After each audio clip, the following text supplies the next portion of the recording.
Entonces, buenos días nuevamente a todas y los compañeros si ya se conectaron. Estamos por empezar nuestra clase del día de hoy. Ustedes saben que es la clase número 3 y donde el contenido temático esperamos poderlo llevar a cabo. Vamos a platicar un poco sobre categorías fundamentales del paradigma feminista y la pregunta de qué hablamos cuando nos referimos a la institucionalidad de las mujeres. El objetivo principal de esta clase es profundizar en el conocimiento de algunas categorías feministas, aunque en realidad no sé si nos va a dar tiempo para profundizar, pero por lo menos vamos a ir revisando algunas en el entendido de que ustedes ya tienen un acercamiento a estas categorías a partir de que han recibido otros cursos sobre la teoría feminista. Esta profundización tiene que ver con el reconocimiento del aporte teórico y el análisis que estas categorías y la teoría feminista le ha dado a la realidad y una visión desde una nueva perspectiva, así como estas categorías han influenciado a las ciencias sociales y también las han cuestionado. Por otro lado, y al final de la clase vamos a revisar las cuestiones de los mecanismos del avance de las mujeres en Guatemala y sobre todo revisar cómo están en este momento. Entonces pensé que era interesante hablar sobre la teoría, sobre qué es la teoría, y en ese sentido algunos autores dicen que la teoría es el pensamiento, no la actuación, que la teoría se entiende en el sentido de la formulación de varias hipótesis o varios conceptos científicos.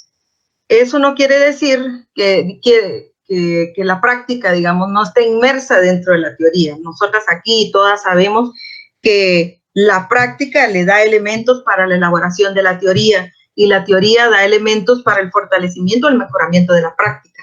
Estas dos cuestiones no van separadas, siempre van articuladas.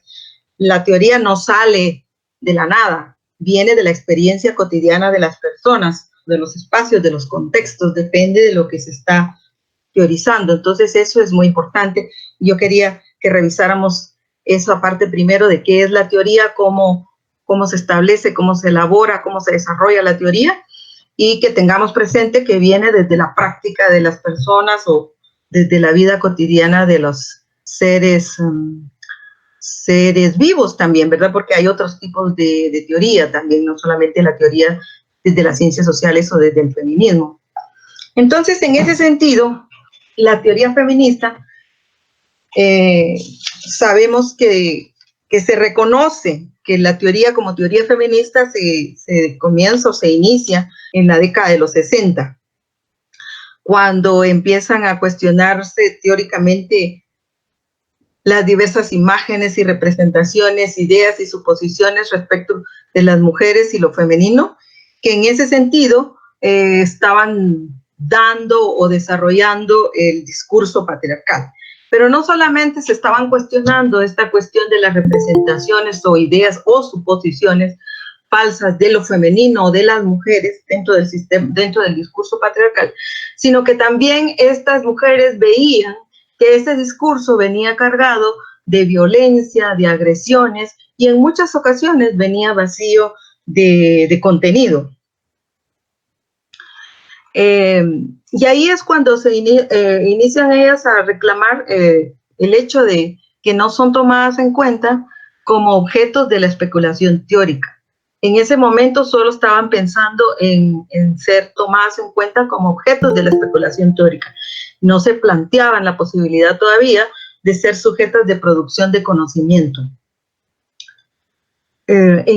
Al no plantearse esa cuestión de ser sujetas de producción de conocimiento, ese feminismo, esa teoría feminista en su primer momento quedaba sujeta, digamos, a utilizar los mismos discursos, a utilizar las mismas metodologías que utilizaban los discursos patriarcales o los teóricos patriarcales, que en ese momento, por ejemplo, eran Marx, Marcus, Sartre, Fanon, Master y Johnson. Entonces, la misma teoría feminista utilizaba a esos autores patriarcales para hacer sus trabajos de teorización también.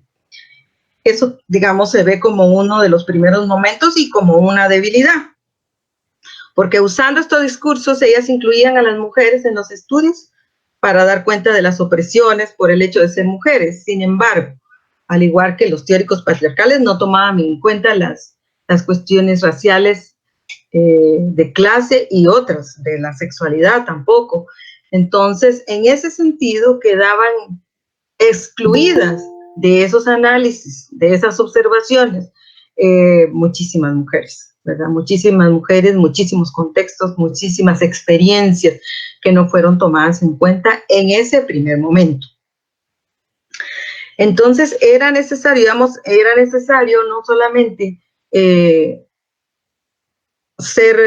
plantear esa invisibilidad o esas ideas falsas o erróneas que se tenían de las mujeres e intentar reparar esas cuestiones, sino que también era necesario hacer, digamos, remecer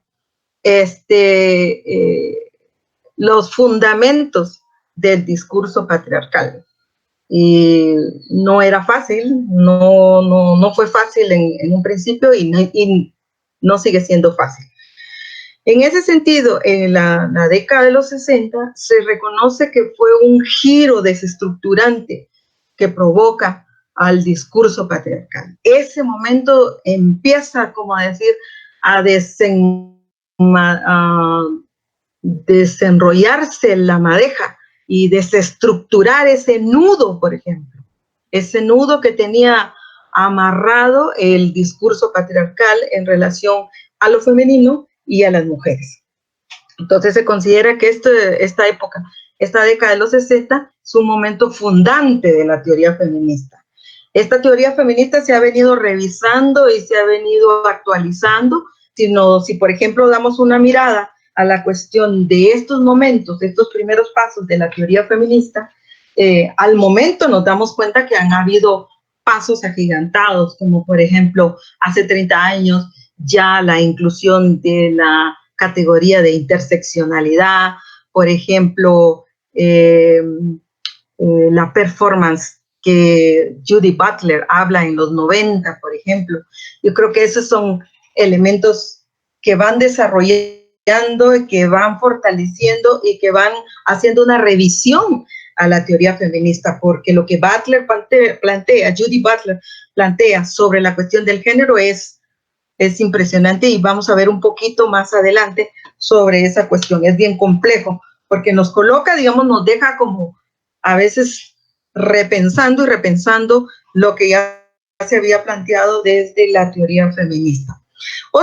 La idea clave en este proceso de la teoría feminista es establecer que la vida y experiencia cotidiana de las mujeres proporcionan los elementos necesarios para hacer una revisión de los textos patriarcales.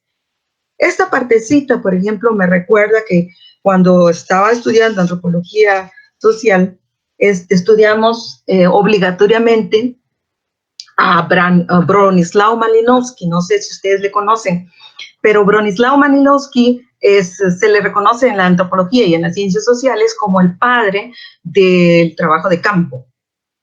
No porque él haya sido el primero en hacer trabajo de campo, sino porque él profundizó en esta metodología, en este proceso de la investigación. Y en ese sentido, él hace una investigación en las islas del Pacífico con los habitantes de esas islas y encuentra que hay un proceso que le llaman el Kula. Ay, perdón, se me fue. Perdón, ay, ahí está. Ay.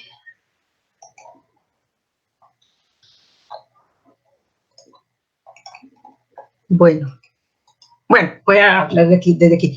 El Kula, y ese Kula era una posibilidad. Ahí tengo problemas con la... Ahí está, hoy sí. El Kula era una actividad de intercambio, de trueque que tenían los habitantes de estas comunidades, y intercambiaban conchas y otro tipo de cuestiones naturales con los habitantes de las islas cercanas. Y este proceso les fortalecía la cuestión social, la cuestión económica, las relaciones familiares, las relaciones políticas entre las diferentes poblaciones. Y cuando él regresa y escribe el libro que se llama Argonautas del Pacífico, es un boom en las ciencias sociales y en el mundo académico, porque habla sobre la cuestión del Kula. Pero lo que quiero que revisemos aquí es 40 años después de esta investigación, de este bestseller, de esta gran producción de Malinowski, llega Janet Weiner, que también ella es otra antropóloga, y llega a las mismas islas donde llegó Malinowski. Y ella revisa, ella hace trabajo de campo también y se da cuenta que muchas de las cosas descritas por Malinowski siguen intactas después de 40 años de ese trabajo.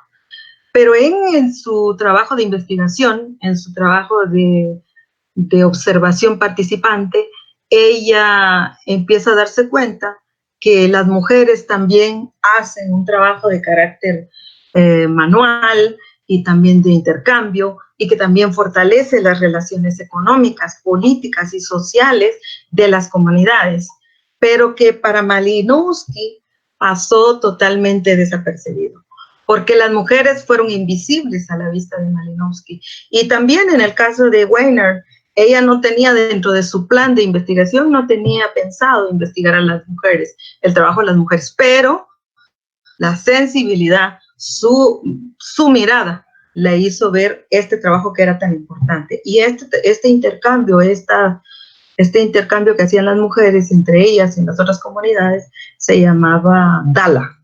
El de los hombres se llamaba Kula y el de las mujeres se llamaba Dala. Pero entonces lo que quiero que revisemos aquí es esa cuestión de que la vida y experiencia cotidiana de las mujeres proporciona los elementos necesarios para hacer una revisión de los textos patriarcales. En ese sentido, los textos patriarcales quedan acéfalos o quedan sin parte del contenido porque no se revisa la otra parte, no se hace una observación, no se toma en cuenta. Y este caso, por ejemplo, es muy importante, pero también el caso del padre Falla, y él mismo lo reconoce en las presentaciones de sus libros, de su trabajo del Ishkan. Él reconoce que sus investigaciones, todo ese trabajo de cuántos años, ustedes saben que él ha estado por tanto tiempo en el Ishkan y en otras comunidades haciendo sus investigaciones, y él dice que él sí ahora ha visto el vacío que tiene su investigación en el sentido de no haber tomado en cuenta el testimonio, las experiencias, la vida de las mujeres. Y él reconoce que por esa falta de sensibilidad, esa falta de mirada hacia las mujeres, y también que dentro del sistema patriarcal no permite, digamos, a las mujeres hablar dos idiomas, por lo menos en ese momento, en esas comunidades, y entonces él no tenía esa comunicación con las mujeres. Pero él también entrevistó a hombres que solo hablaban su idioma materno, pero usaba traductor. Entonces, en ese sentido, digamos, estas cuestiones es importante cómo la teoría feminista ha rescatado la vida y experiencia cotidiana de las mujeres para hacer esa revisión de los textos patriarcales. Y es interesante que un cientista como el padre Falla pueda revisar su investigación desde ese punto de vista. Ahora sí, en resumen, la teoría feminista incluye, según Elizabeth Gross, 4 grandes elementos. Uno es el reconocimiento de las formas ocultas y abiertas de la misoginia. Cuando hablamos de la misoginia, pues estamos hablando, ya ustedes saben, sobre el odio, la aversión que algunos hombres tienen para las mujeres. Y el problema de la misoginia es que no solo se queda en un odio vacío, en una aversión pasiva, sino que va más allá y se convierte en la violencia hacia las mujeres. Y en el peor de los casos, se convierte hasta en el feminicidio. Entonces, eso es importante dentro de la teoría feminista, ese reconocimiento a esas formas ocultas y abiertas de la misoginia. Una de las cosas también de la misoginia es invisibilizar a las mujeres, no tomarlas en cuenta. Eso también es violento, es un odio hacia las mujeres. Eso es importante digamos, una revisión que ha hecho la teoría feminista. El otro es la capacidad, la otra cuestión es la capacidad para reconocer los discursos patriarcales en términos de las ausencias de las mujeres y lo femenino, y entender cómo funcionan estos silencios. O sea, no es solo el hecho de ver que no habemos mujeres dentro de este discurso, estamos invisibles, sino cómo funcionan esos silencios entre en la vida cotidiana, el impacto que tiene también en la cuestión de la teoría y en la práctica, la cuestión de la política pública, en toda la vida, en todos los espacios de la vida. Entonces, la teoría feminista tiene esa capacidad para reconocer esos discursos patriarcales, pero esas ausencias, cómo impactan, cómo las entendemos, cómo entendemos esos silencios. Luego, la capacidad de articular la función que cumplen estos silencios y representaciones masculinistas en la supresión de la feminidad y afirmar otras perspectivas distintas. O sea, nosotros no solo estamos diciendo no nos toman en cuenta, no nos vemos en esos discursos, estamos invisibilizados, estamos proponiendo otras perspectivas, estamos proponiendo otras metodologías, estamos proponiendo otras formas para que en realidad podamos ser vistas, para que en realidad se reconozca nuestra participación económica, política, social, simbólica dentro del desarrollo de la sociedad. Eso es una cuestión importante y aporte de la teoría feminista. Esto, como punto número 4, es el desarrollo de los métodos, ya me estaba adelantando, para métodos viables para reemplazar discursos falocéntricos.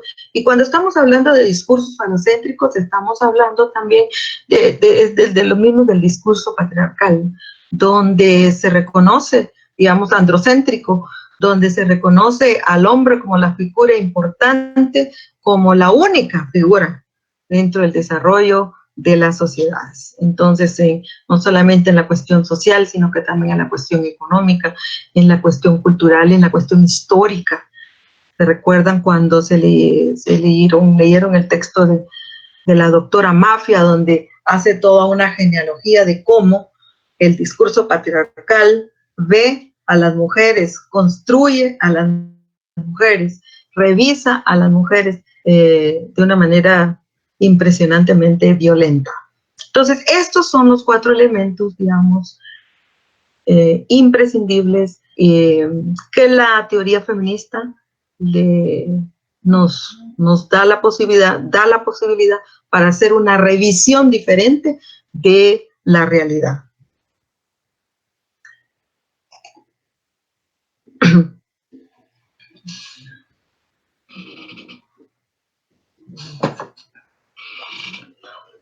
La teoría feminista ha trabajado a lo largo de la historia en la conceptualización, dando nombres y sacando de la invisibilidad fenómenos sociales que remiten a la subordinación de las mujeres. Digamos, el feminismo a través del discurso permite elaborar estrategias de resistencia al patriarcado. Y en ese sentido, ha elaborado, ha creado, ha presentado, ha desarrollado, ha fortalecido una serie de categorías, de conceptos, de propuestas para ir, pues como dice el estamento que vimos anteriormente, sacando de la invisibilidad los fenómenos sociales que remiten a la subordinación de las mujeres. Y en ese sentido hay una cantidad de conceptos, de categorías que no están anotados todos aquí, sería imposible en una sola página, ni tampoco están en orden cronológico, ni tampoco en orden de importancia, pero hay aquí unas categorías importantes e interesantes para poder conocer un poquito mejor. Tenemos al género y la perspectiva de género, el androcentrismo y la misoginia. El género lo vamos a revisar un poquito más adelante, es el que vamos a ampliar un poco más, pero las tenemos que reconocer como la categoría central de la teoría feminista. Puede existir la interseccionalidad, el movimiento feminista, mandato de masculinidad, la dueñidad pública, pero el género es la categoría central, es reconocida por las mismas feministas como la categoría central. Independientemente que en los 90, ya con la teoría y el cuestionamiento que le hace Judith Butler, que también vamos a ver un poquito sobre esto, pues no es que quede fuera, es otra perspectiva y es un cuestionamiento que dentro de las teorías, dentro de toda teoría debe de haber siempre un debate teórico sobre las cuestiones que ya se han propuesto, que se quieren mejorar y que se quieren revisar. Todo es revisable, todo es perfectible. Entonces, en ese sentido, se reconoce que el género pues es una categoría central en la teoría feminista. El androcentrismo ya dijimos y ya ustedes conocen que es pensar que el hombre, la figura patriarcal es el centro de todo, es por gira toda la cultura, la economía, lo político, lo histórico también. La misoginia, ya hablamos anteriormente, que es el odio, el rechazo que algunos hombres tienen hacia las mujeres y que se encamina hacia el proceso de la violencia hacia las mujeres y en el peor de los casos al feminicidio. Cuando hablamos de la feminización de la pobreza, de la feminización de la migración y la feminización de otros fenómenos sociales, estamos hablando de cómo se cuantifica, digamos, cómo se cuantifica y cómo esta cantidad ha crecido en las mujeres. Y la feminización de la pobreza, pues cómo las mujeres nos hemos venido empobreciendo cada día más, cada día más.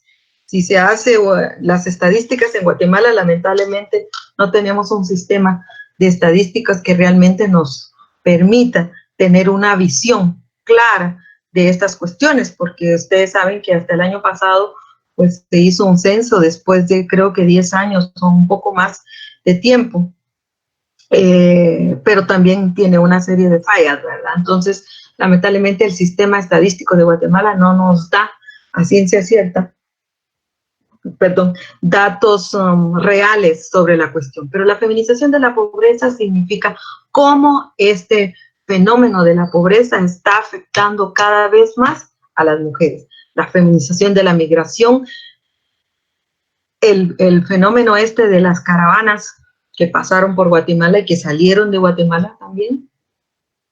Si nos dimos cuenta, anteriormente era más los hombres que migraban, más los hombres que se iban pues a buscar unas condiciones de vida mejor, buscando el dichoso sueño americano, pero en ese sentido, en cantidad, eran más hombres. Sin embargo, en las caravanas que vimos desde el año pasado o antes, unos años antes, las mujeres han encabezado las caravanas de la migración, los niños, las niñas, pero las mujeres es impresionante cómo se ha feminizado la migración, y no solamente la migración en este triángulo norte, sino que también en otras partes del mundo. También hay otra feminización, que es la feminización de la matrícula estudiantil universitaria. Cuando hablamos de la feminización de la matrícula estudiantil universitaria, estamos hablando que en este momento, después ya de 340 y pico años de existencia de la universidad pública en Guatemala, el número de mujeres inscritas en la universidad es mayor al 53%. No sé si conocen, hay un movimiento que se llama 53% dentro de la universidad, de profesoras, alumnas, que reivindican ese 56%, esa feminización de la matrícula. Pero esta feminización de la matrícula no significa que estamos en la misma condición o que superemos la condición de los hombres. ¿Es verdad? En números sí, pero por ejemplo, si vemos estadísticas actuales, las carreras humanistas son las que más tienen inscripción de mujeres. Y estas carreras humanísticas, entre las carreras humanísticas está las pedagogías, está el trabajo social, está la historia, está antropología. Y estas carreras están vistas como carreras de segunda categoría, y lo digo, yo no me veo, pero estoy haciendo aquí entre comillas.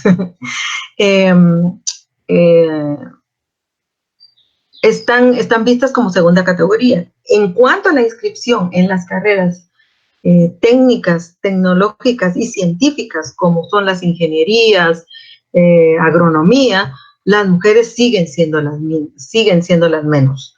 Entonces, en ese sentido, no podemos decir que la feminización de la matrícula le haya dado condiciones de igualdad a las mujeres. Todavía no. Es un proceso que todavía no hemos alcanzado y no sabemos cuánto va a pasar para esto. Lo público versus lo privado, pues ya sabemos que son espacios que establecen unas diferencias espectaculares. Y en ese sentido, estamos hablando que lo público tiene un poder político, un poder económico, un poder social, y lo privado está negado de esos poderes. Voy a hablar un poquito más de eso cuando hablemos de la triple jornada. La violencia contra las mujeres y el acoso sexual son categorías y son conceptos que vamos a desarrollar en el tercer módulo, porque ahí vamos a trabajar la cuestión de la violencia. Entonces ahí lo vamos a ver de manera más profunda. También está la triple jornada, el trabajo productivo y reproductivo, el techo de cristal. En este caso, la triple jornada, ustedes saben que está referida a la jornada de las mujeres que trabajamos dentro de la casa, fuera de la casa y el trabajo comunitario. Los tres grandes espacios donde las mujeres somos pues las que estamos en primera línea, ¿verdad? El trabajo productivo y reproductivo hace la diferencia entre lo público y lo privado, también de lo que hablamos anteriormente, porque en el trabajo productivo es el trabajo que es remunerado, y el trabajo reproductivo es el que no es remunerado. El productivo es el que está fuera de la casa y el reproductivo es el que está dentro de la casa. En ese sentido, yo anoté algo aquí sobre lo que dice Silvia Federici. Ustedes saben que Silvia Federici es una de las teóricas feministas más importantes relacionadas con las cuestiones del trabajo. Ella, por ejemplo, dice que reconociendo la labor de las mujeres en el hogar a través de un salario, podrá transformarse una actividad esclavizante, explotadora, en un trabajo socialmente reconocido. Y Federici dice que las mujeres que trabajan dentro de sus casas no están fuera de la clase trabajadora, también son parte de la clase trabajadora, solo que no son reconocidas. Y Federici va más allá, le hace un llamado al feminismo en general para que coloque dentro de sus luchas el trabajo de las compañeras que trabajan en sus casas. Y no solamente de las compañeras que trabajan en casas particulares, sino de las que se llaman amas de casa, porque también son parte de la clase trabajadora, de acuerdo a lo que establece Silvia Federici. Si no hay trabajo reproductivo, no hay trabajo productivo. En ese sentido, tenemos que tener claridad que el trabajo reproductivo que las millones de mujeres hacen dentro de su casa es lo que sostiene al trabajo productivo. Y en ese sentido podemos ver que las mujeres pues cuidan a los niños, cuidan a los esposos, hacen todo para que el trabajo productivo pueda ser una realidad. Entonces, este trabajo reproductivo no puede quedar fuera de digamos, de los derechos que tienen los y las trabajadoras que trabajan fuera de su casa. Es importante en ese sentido, por ejemplo, la teoría feminista hace ese reconocimiento al trabajo reproductivo. Sin embargo, el movimiento feminista muchas veces no reconoce esto como parte de los derechos laborales, parte de los derechos de trabajadoras, de trabajadoras como dentro del sistema laboral formal. Esto es importante también de reconocimiento de la teoría feminista. La interseccionalidad, pues ya hablamos la vez pasada en el foro que se hizo sobre interseccionalidad, Se reconoce como una de las categorías más nuevas, digamos, dentro de los últimos 30 años, categorías que se utilizan para hacer una revisión más allá del género, más allá del hecho de ser mujeres, sino que también se reconoce la condición de étnico-racial, la condición económica, la condición de edad, la condición sexual también. Se reconoce que las mujeres no solo somos mujeres, que las mujeres también somos trabajadoras, que las mujeres también somos campesinas, que las mujeres también tenemos una identidad étnico-racial, también somos afroamericanas, también somos indígenas, también somos lesbianas, también somos, bueno, jóvenes, también somos adultas, mayores, también tenemos una serie de condiciones que afectan nuestra vida cotidiana. Y en ese sentido, la interseccionalidad es una perspectiva, pero también es una metodología, también es una forma de ver la vida desde esa cantidad de condiciones que vivimos muchas mujeres. Y que esas condiciones vulnerabilizan la vida de las mujeres. Esa condición, por ejemplo, de clase, la condición de género, la condición étnico-racial, de edad, se potencializan entre ellas. No es una sumatoria únicamente. Digamos, yo soy una mujer, pero también soy lesbiana, pero también soy joven, pero también vivo en las comunidades que han sido marginalizadas por el Estado. No es una sola sumatoria.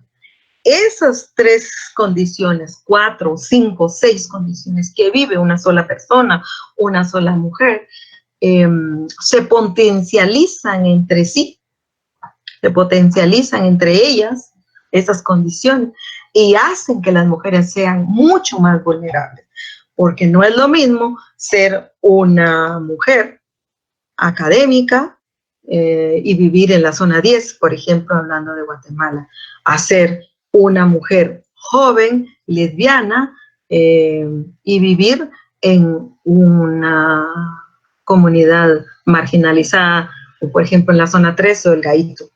Esas son condiciones de mujeres diferentes. Si bien es cierto que nos une el género, pero hay otras condiciones que nos hacen diferentes y que nos vulneran de diferentes maneras. Entonces, la interseccionalidad es una categoría que, pues, reciente, que se utiliza dentro del feminismo, pero que también las ciencias sociales han adoptado para hacer sus análisis.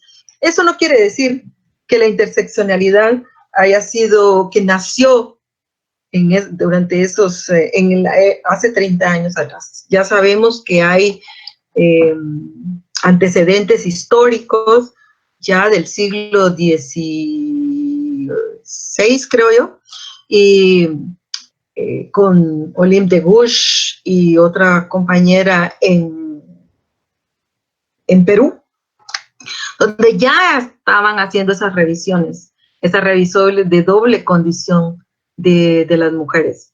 Entonces es importante hacer ese reconocimiento a esta categoría, que es una perspectiva también, y esta categoría también tiene una función de carácter político porque además de hacer una revisión de esas condiciones que viven muchísimas mujeres, también hace la propuesta de la transformación de esas condiciones de sumisión que viven las mujeres. Luego está la categoría de poder y justicia. No quiere decir que eso fue inventado o creado o desarrollado únicamente dentro del feminismo, pero el poder y justicia desde el feminismo tienen otra perspectiva y es una cuestión profunda, interesante, que, bueno, daría cada una de las categorías que estamos revisando en este momento, da para hacer una clase o 2 clases por cada una de ellas. Movimiento feminista, la economía, estaba revisando yo el tiempo para poder ver cómo va. La economía feminista y del cuidado, es, por ejemplo, una de las cuestiones más actuales también de la propuesta feminista. En este sentido, la pandemia del COVID-19 ha como revelado de manera exponencial, cómo esta economía del cuidado ha recaído y ha recaído históricamente y recae actualmente y en estos tiempos de pandemia, específicamente sobre las mujeres. Las mujeres que ahora que viven en cuarentena, las que pueden dentro de la casa, pero aún las que tienen que salir a trabajar, también encuentran a los niños, a las niñas en la casa, a quienes tienen que venir a apoyar para sus trabajos, sus deberes, también cuidan del esposo, las que tienen compañero, las que no tienen compañero cuidan del papá, de la mamá, de los hermanos. Bueno, es impresionante cómo la labor de cuidado ha recaído toda la vida sobre las mujeres y en estos momentos de crisis mayormente. Entonces es importante, por ejemplo, escuché una conferencia, creo que hace 2 días, sobre economía feminista del cuidado, donde la exponente, la doctora Arias de Costa Rica, decía que ella es una economista feminista también.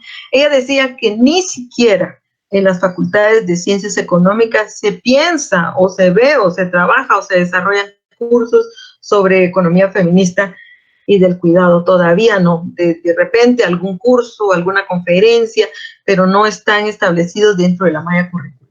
Todavía eso está muy lejos de verse. El mandato de la masculinidad.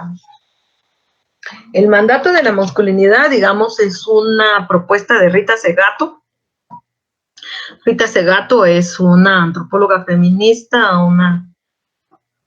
una teórica feminista, dadora de palabra, dice ella. Ella se identifica como una dadora de palabra en cuanto a poder dar estas palabras, estos conceptos, para que nosotras podamos utilizarlos, pero también analizarlos y profundizar en lo que esto significa. Cuando ella habla del mandato de la masculinidad, es el mandato que el sistema patriarcal le da a los hombres, aquí es a los hombres específicamente, para poder mantener siempre visible y mantener siempre en un status quo su virilidad.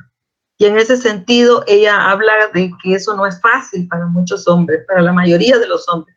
Se ven obligados. Dice que ella ha recibido varias llamadas cuando hace la presentación de sus conferencias sobre el mandato de la masculinidad. Le llaman a algunos hombres para agradecerle porque como que les quita un peso de encima. Saber que esa no es una cuestión natural, esa es una cuestión también construida socialmente, el mandato de la masculinidad. Solo voy a ver aquí. Dice que este mandato de la masculinidad no solamente se está planteando en la cuestión de la virilidad, pero sí también en la cuestión de la guerra, cómo los hombres se ven obligados a pensar en cuestiones de la guerra, pero también en la cuestión del fútbol. Es impresionante como ella lo menciona, cómo los hombres se ven obligados también a ser fanáticos del fútbol en este mandato de masculinidad. Interesante como y ella dice que es importante cómo el feminismo también apoya a los hombres a irse descargando de este mandato de masculinidad. Entonces, muchos hombres dicen que quieren apoyar al feminismo, que quieren ser feministas y que se puede, pues claro, también se puede. Pero también hay que reconocer que es el feminismo el que apoya a los hombres a irse liberando de este mandato de masculinidad que es tan importante, porque si este mandato de masculinidad se debilitara un poco, se debilitara un poco, tendríamos menos posibilidades de guerra, menos agresiones. Eso es digamos, como el impacto que podría dar esta posibilidad. Luego, la categoría de la dueñidad. Cuando hablamos de la dueñidad, bueno, es una categoría, es otra palabra que Rita Segato también ha acuñado y es profunda.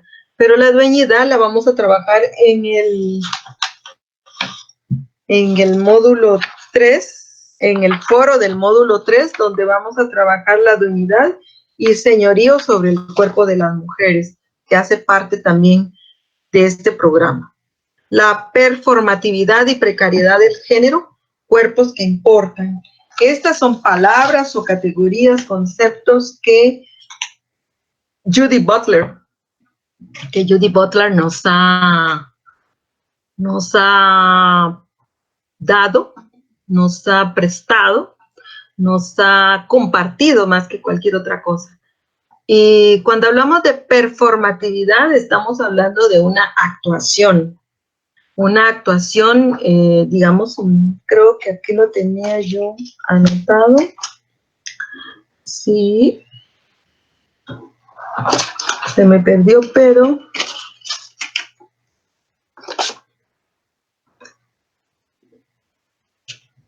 aquí está.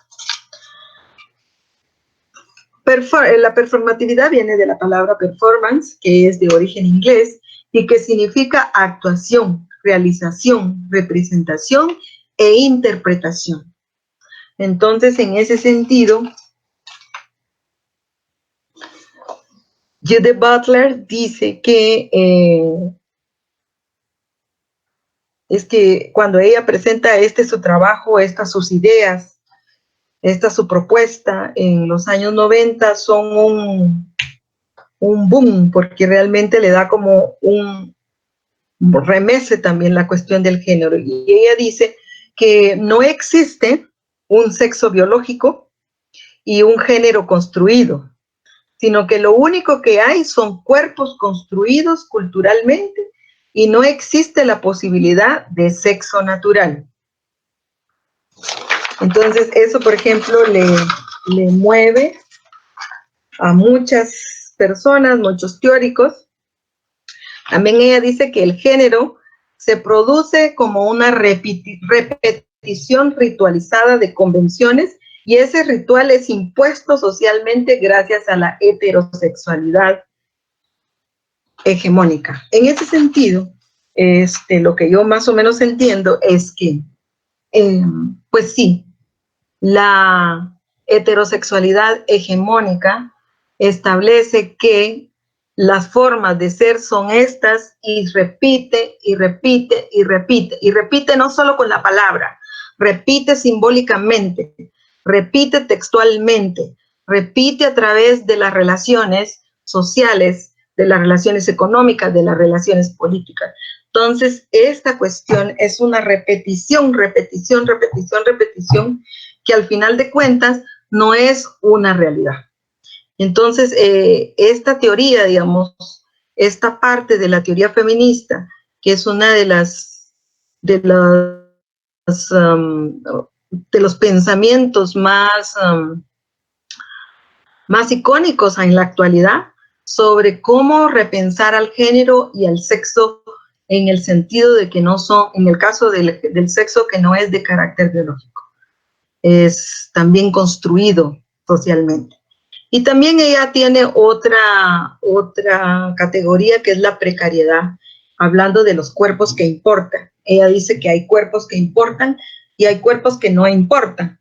En ese sentido, habla de los grupos sociales que no son reconocidos, digamos, por el Estado ni por la sociedad como personas que importan realmente, que no tienen un valor, y en ese sentido, por ejemplo, los cuerpos que no importan, o sea, que los cuerpos haciendo una revisión en el caso del COVID, por ejemplo, COVID-19, en el caso de Nueva York, y aquí también se está dando y en todos lados, pero a mí se me viene ahorita de los cuerpos que importan y los cuerpos que no importan, en el caso del COVID en la ciudad de Nueva York. Los ricos, inmediatamente después de conocer la cuestión de la seriedad de esta pandemia, tomaron sus aviones, todo lo que pudieron, sus carros, lo que sea, tren, lo que sea, y salieron de la ciudad de Nueva York. Salieron de la ciudad de Nueva York a sus casas de descanso y lo demás, estar aislados para poderse defender de esta pandemia. Pero los cuerpos que no importan, pues se tuvieron que quedar, se quedaron trabajando, se quedaron pues haciendo lo que tenían que hacer y son los que más están siendo afectados por la muerte causada por el COVID. Entonces, en ese sentido, ella dice que hay cuerpos que importan, cuerpos que no importan. También habla de la sexualidad, de los cuerpos que importan y de los que no importan. En el caso del sistema patriarcal, los cuerpos que importan son los cuerpos masculinos o los cuerpos heterosexuales. Eso es elementos importantes para revisar en la propuesta de performatividad y precariedad y cuerpos que importan que nos aporta Judy Butler. El cuerpo desde el feminismo también saben que es importantísimo un desarrollo del trabajo teórico que se ha hecho desde el feminismo hablando del cuerpo, que es algo que vamos a trabajar también en la cuestión de lo de la violencia, y lo personal es político, que también es no solamente la cuestión interna, sino que lo interno también hace parte de la cuestión pública y desde la cuestión pública es la cuestión política. Por lo tanto, nosotras o la mayoría de mujeres que se quedan en casa haciendo sus trabajos reproductivos también tienen cuestiones de carácter político que hacer dentro del desarrollo de la sociedad. Entonces, en ese sentido, dimos una mirada rápida a estas categorías, a estos conceptos que nos aporta la teoría feminista, que son estos y muchos más. Me voy para atrás, creo que aquí está. La teoría feminista está involucrada en un proyecto antisexista que implica desafiar y deconstruir discursos falocéntricos, así como un proyecto positivo de construir y desarrollar otros modelos y métodos. Es lo que vimos anteriormente en la presentación de algunas de las categorías presentadas por el feminismo. Pero el género, como ya lo mencionamos antes, es una categoría central de la teoría feminista y también es clave en esta teoría a finales del siglo XX. Esta es una nueva forma de ver el mundo, revela aspectos que informan las relaciones asimétricas entre mujeres y hombres. Esta perspectiva supone un giro, un cambio de enfoque al intentar convertirse en una herramienta de análisis y transformación sobre cualquier aspecto de la realidad. En ese sentido, hay muchas autoras feministas que han trabajado la cuestión del género.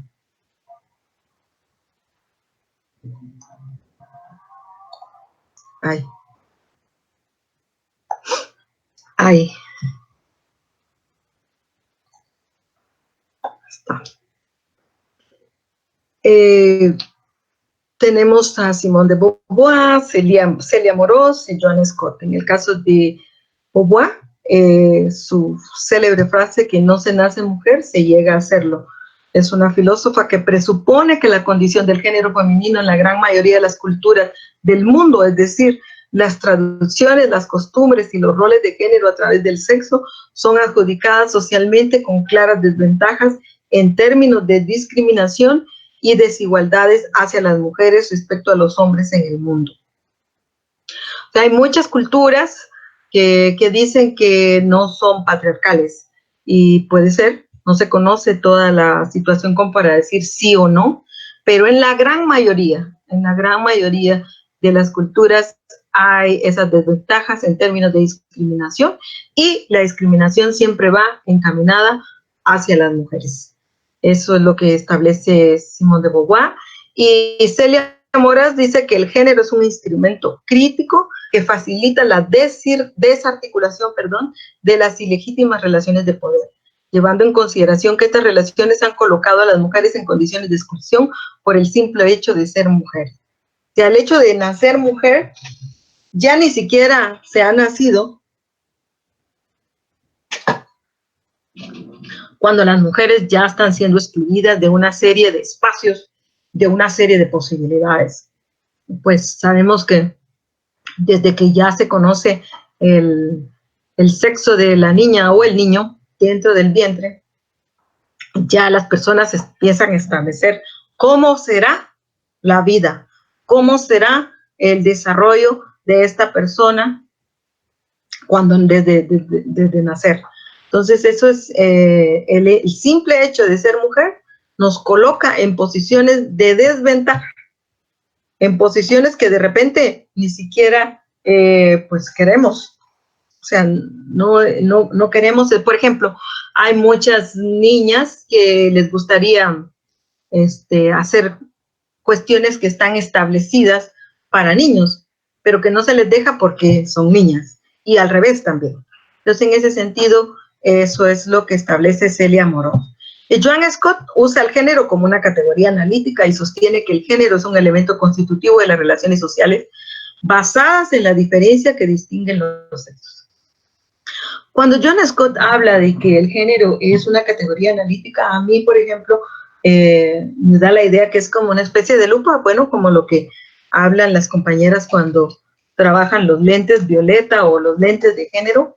Nos colocamos esa lupa, esos lentes violeta, y empezamos a ver analíticamente las cuestiones, las relaciones, las acciones, sino que más bien las estamos viendo a profundidad. ¿Qué significa? ¿Qué nos dicen? ¿Qué es lo que está pasando en esas relaciones de poder, en esas relaciones hombre-mujer, en esa relación niño-niño, en esa relación adolescente-mujer, adolescente-hombre? ¿Qué es lo que pasa? Y digo hombre-mujer no necesariamente porque solo esas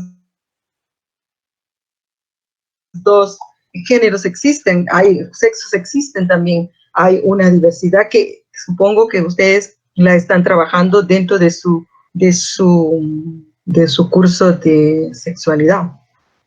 Entonces coloqué aquí a estas teóricas feministas que trabajan la cuestión del género específicamente.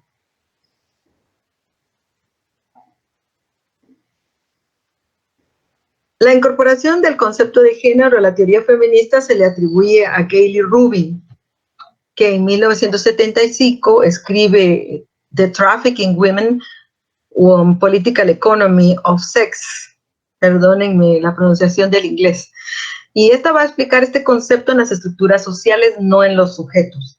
El género configura el sistema sexo-género, que organiza la sociedad a partir de la definición de los sexos considerados complementarios. Y ella dice que eso no sería malo, digamos, la complementariedad de los sexos no es lo malo. El problema está en que esa complementariedad necesaria para la reproducción, cuando se traslada a la organización social, establece diferentes condiciones para ambos sexos, con un denominador común que es la subordinación de las mujeres. Entonces, eso es importante de revisar. Yo aquí coloqué una figurita, no sé si ustedes la están viendo, porque está un poco borrosa, pero es una pareja, supongo. Y entonces en el caso del hombre está él en su computador, en su mesa, con su computador, pues haciendo su trabajo, y al lado está su esposa también en su computador, haciendo su trabajo, pero también está el papá de ella, o no sé si es su suegro, y está ahí con ella lo está cuidando, y están unos niños también jugando, ella los está revisando, los está cuidando, y parece que tiene una licuadora a la par. Entonces, eso, por ejemplo, esa complementariedad que en realidad no es complementariedad. Y eso también me recuerda a un trabajo de Emma Chiriz, que es una compañera que ella no se define, no se identifica como feminista, pero ella ha trabajado mucho esas relaciones, esas cuestiones de complementariedad entre la cultura cachiquel. Pero ella menciona que esa cuestión de complementariedad en la práctica son cuestiones de desigualdad. O sea que en la práctica, en la complementariedad, por lo menos en los estudios que ella ha hecho, en realidad no es una complementariedad de igualdad, sino que es una complementariedad en desigualdad en la vida cotidiana. Y por último, en relación a la cuestión del género,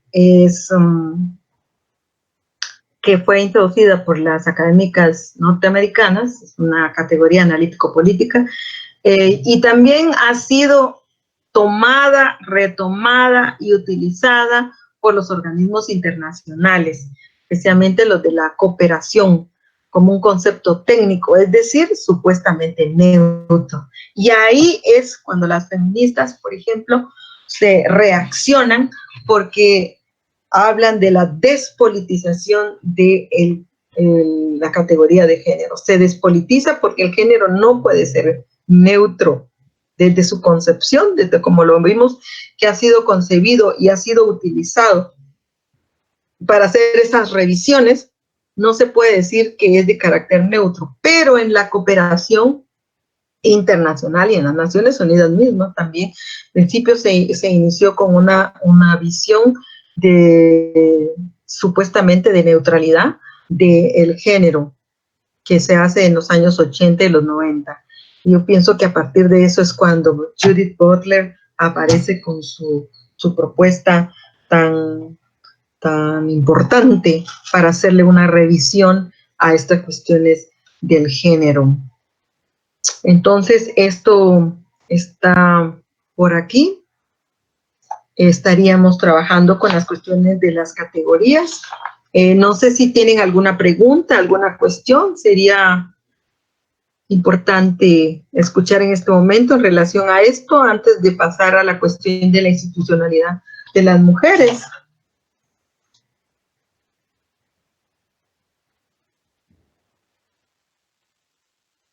Ya nos quedan 20 minutos, creo. Buenos días, doctora. Soy Carolina Melgar y tenía una pregunta. Sí, claro. Usted señala que el inicio de la teoría feminista está en los años 60 y me pregunto ¿Sí? por lo que hay previamente. ¿Eso no se considera teoría feminista? Por ejemplo, sí, todas estas referencias ya desde la Ilustración a la crítica de los postulados de que las mujeres, pues de la desigualdad de las mujeres y del lugar de las mujeres en la sociedad, mismo Limpia de Bujes, no sé pronunciar, Willenstruth, no sé, esta otra mujer que... Ajá, pero ella, Wilson. No sé si es ajá. Ajá. Sí, sí, bueno, sigue con la pregunta, sí. No, era eso, nada más preguntar si esos antecedentes no están considerados como teoría feminista propiamente. Sí, yo creo que sí están considerados. Lo único es que en la memoria, en la historia de la teoría feminista se coloca la teoría de la década de los 60 como un punto importante en la deconstrucción del discurso patriarcal. Ya se recuerdan que en la primera clase que tuvimos, cuando hablamos de la primera ola, la segunda, la tercera y la cuarta ola, establecimos que habían antecedentes del movimiento feminista, y cuando hablamos del movimiento feminista se recuerdan que lo hemos identificado no solamente como un movimiento de carácter político, sino también como una cuestión de carácter filosófica y también de carácter teórico. Entonces, en ese sentido sí es considerado, por supuesto. Sin embargo, en los elementos, en los apuntes históricos de la teoría, yo supongo que tiene que ver con la cuestión de la teoría occidental, pero eso no tiene nada, tampoco podría ser una explicación porque pues Wollstonecraft y todas ellas vienen desde las culturas occidentales, pero establecen que esta década del 60 es como el punto de partida de la teoría feminista. Por eso es que yo la coloco ahí, pero también reconozco eso que tú misma dices, que por supuesto los aportes de las compañeras, y más allá de las compañeras, se recuerda que hablamos de que hay cuestiones que no están escritas, hay cuestiones que no se reconocen, porque por supuesto no había forma de tener una memoria escrita o de referencia escrita sobre estos aportes de otras mujeres que han hecho durante todo el proceso de la historia de la humanidad a esta transformación, porque como Ana Miguel lo establece y también Rita Segato dice que por supuesto que el problema de la opresión de las, digamos, la cuestión del movimiento feminista o de la resistencia de las mujeres a la opresión existe desde siempre, desde que ha habido una opresión para las mujeres, y históricamente hemos visto que las mujeres pues siempre han tenido estas opresiones. Entonces, en ese sentido puedo decirte esto, Carolina. Si alguien más quisiera, o no sé si quieres ampliar otra cosa, no sé. Muchas gracias, doctora. Sí, creo que me queda bastante claro. Y solo anoto una segunda pregunta, y es que a veces me parece o considero ¿Sí? que la categoría central de la teoría feminista es el sexo, no el género propiamente, o sea, con toda la crítica, pero creo que lo que atraviesa todo el hilo histórico de la teoría feminista es el sexo. No sé qué opinión le merece esa idea. Bueno, yo la verdad es que vengo de una construcción más, ¿qué dijera yo? Occidental, puede ser, ¿verdad? Vengo desde ahí y por supuesto que esto tiene que ver con esto. No, la verdad, me colocas en una cuestión de que no lo he revisado profundamente y en ese sentido pienso que es importante para mí, para mi construcción, porque la cuestión de dar una clase o un curso no necesariamente es el hecho de saberlo todo, sino al contrario, de ir revisándose en esas falencias, en esas debilidades que una pueda tener y por supuesto lo estoy anotando aquí para poder hacer una revisión más profunda y es posible que en la próxima clase podamos platicar un poco más sobre esa cuestión. Claro que sí, Carolina. Gracias por colocar esa cuestión en la discusión. Muchas gracias, doctora, muy amable. No me digan doctora, por favor. Soy Dina. Gracias. Gracias, Dina. Gracias, Carolina, a ti por la pregunta. Y por los aportes, importante. ¿Alguien más que quisiera?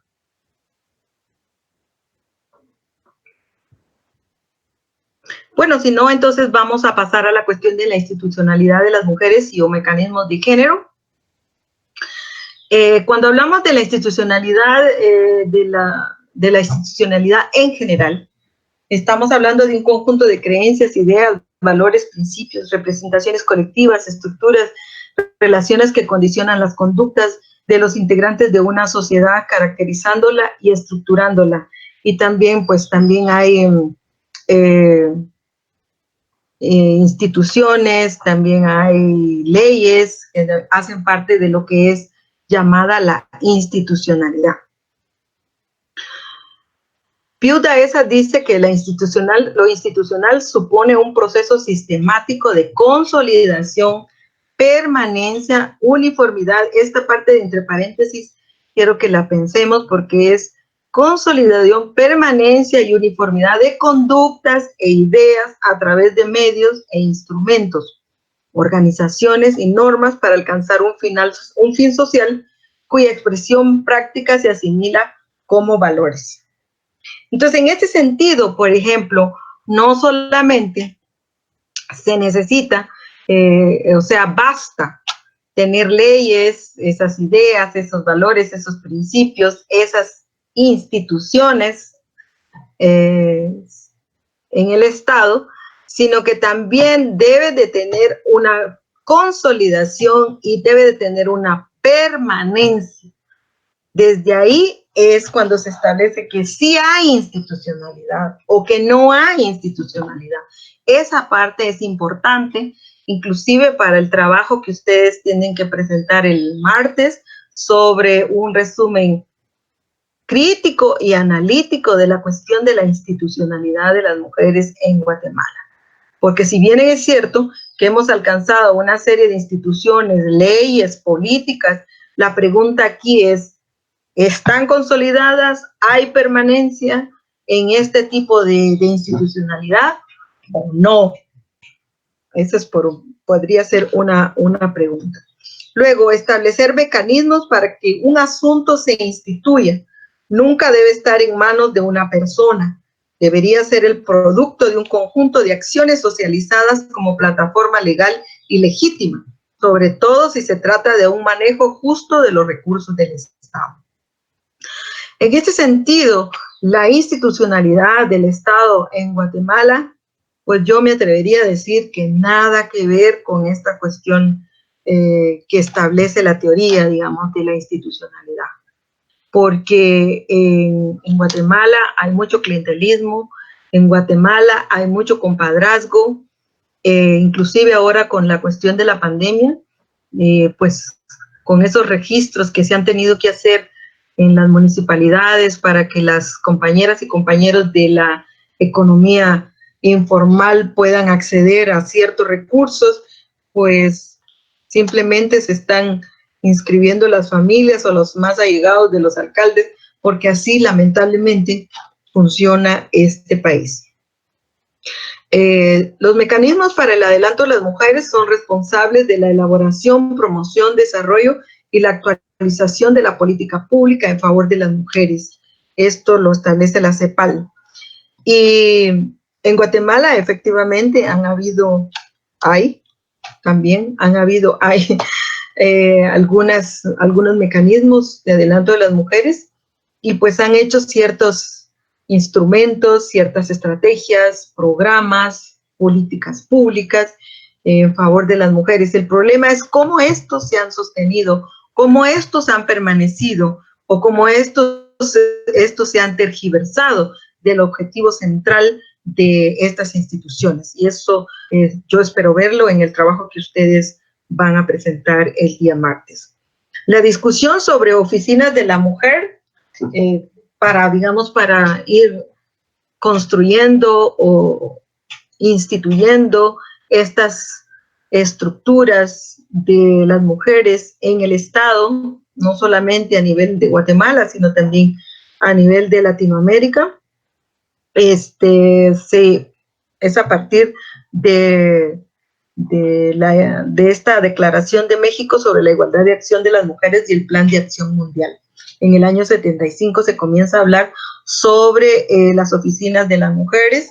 Ustedes saben que en América Latina pues ha habido un avance, digamos, en la posibilidad de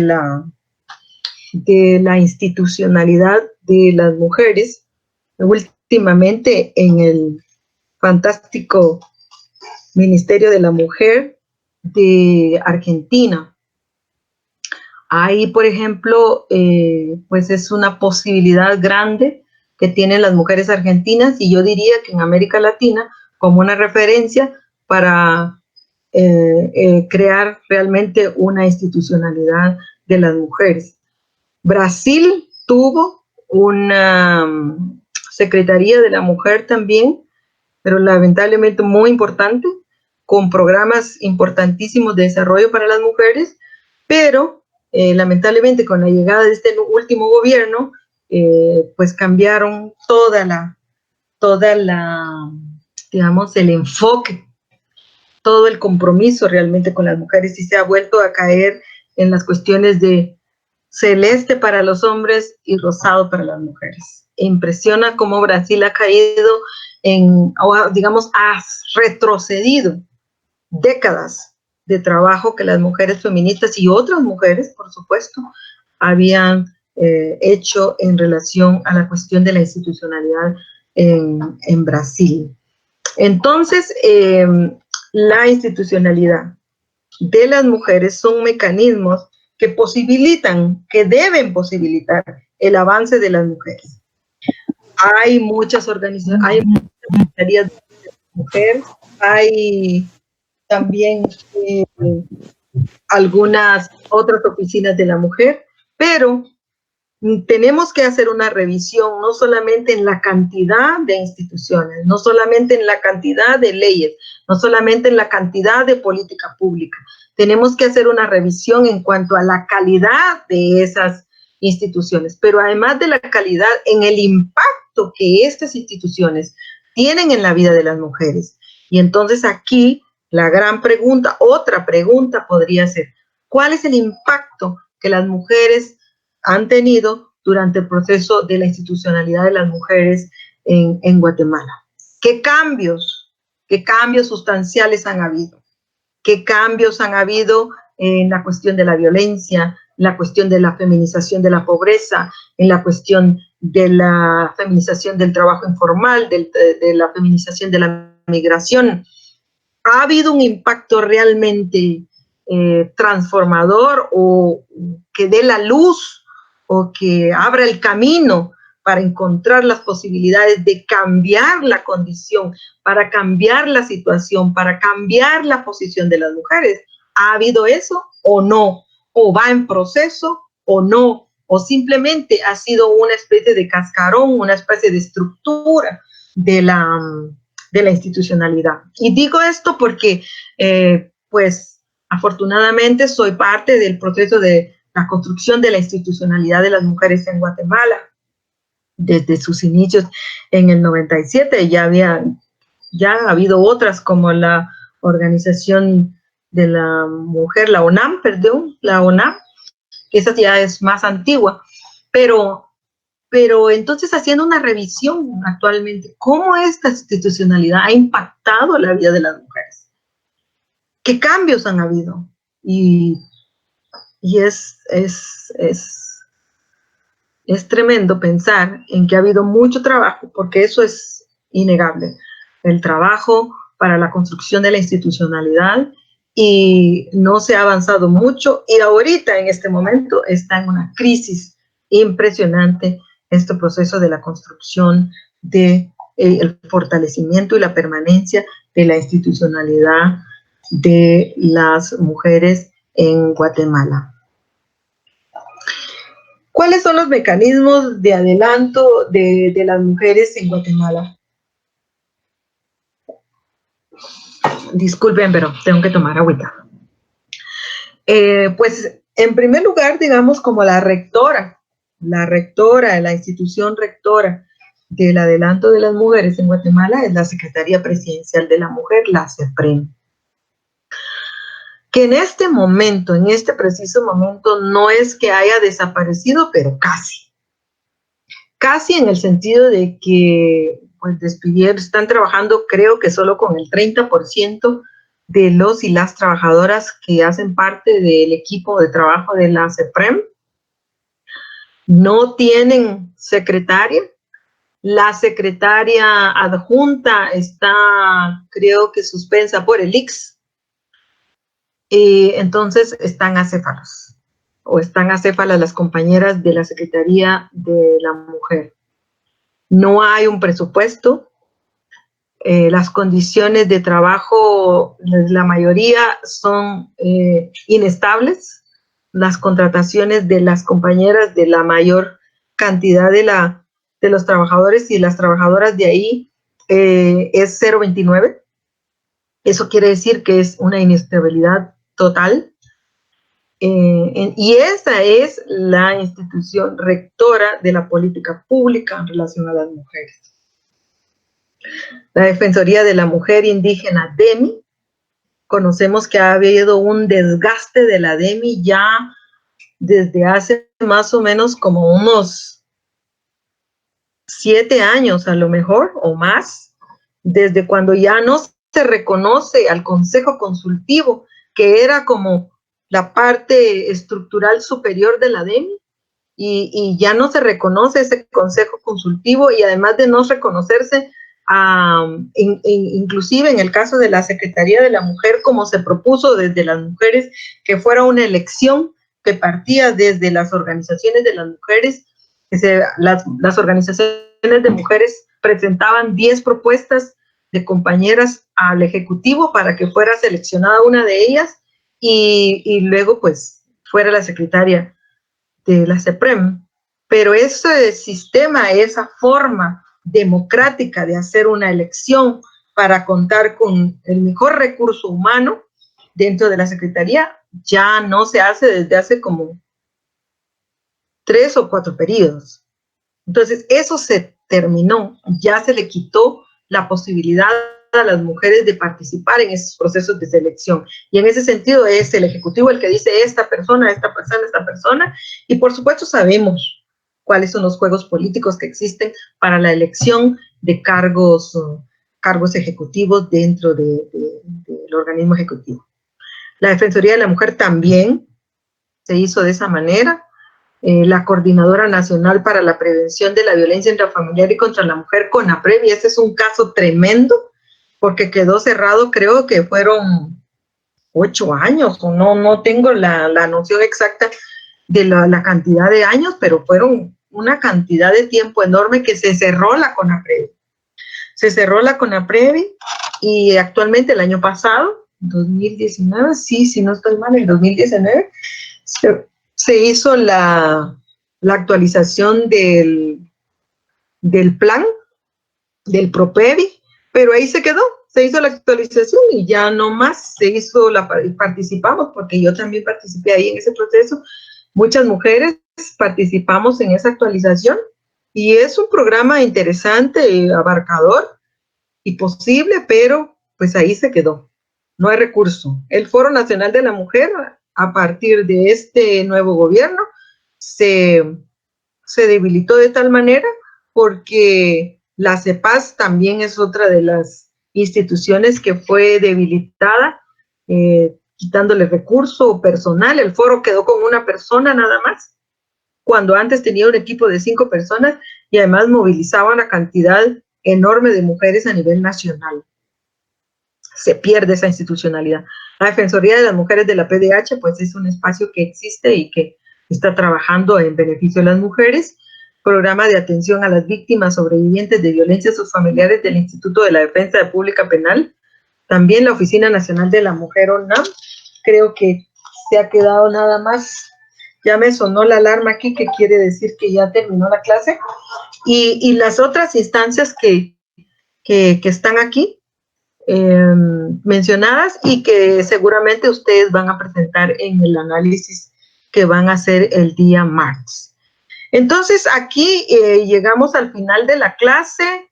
Solo si tienen alguna pregunta sobre el trabajo de la próxima semana, pues estamos en este momento para... Yo no sé si en este programa se puede quedar unos minutos más.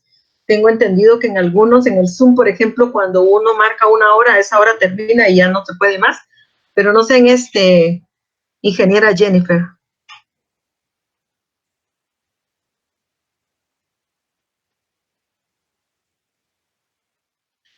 Ah, sí, sí, es cierto, tiene razón. No, correcto, sí, entonces estamos bien. ¿Alguna pregunta, compañera, sobre el trabajo, sobre este tema, alguna inquietud que tengan antes de retirarme para darle pues Doctora, el espacio perdone, a la compañera Carmen? Sí. doctora, perdóname, en la plataforma todavía no está para subir ese trabajo. Disculpe porque lo No, estaba buscando, pero no se encuentra. El lunes lo subo en la tarde noche, para que ustedes puedan empezar a subirlo hasta el martes.